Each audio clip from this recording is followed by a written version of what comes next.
Self-driving cars may be the way of the future, but that doesn't mean there's not going to be some problems along the way.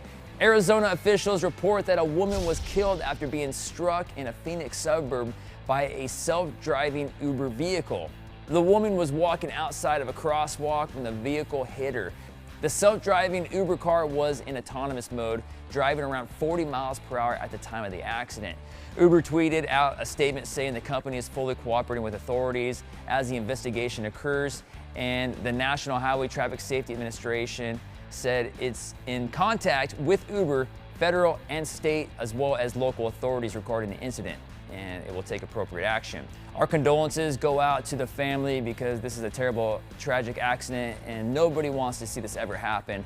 The question is, what do you think about this? I've been saying it for a long time now. What's going to happen with the lawsuits? It's not really about the autonomous cars and how safe they are, but things are going to happen. Who's to blame? Who's going to have to pay the bill? Let us know in the comments what you think.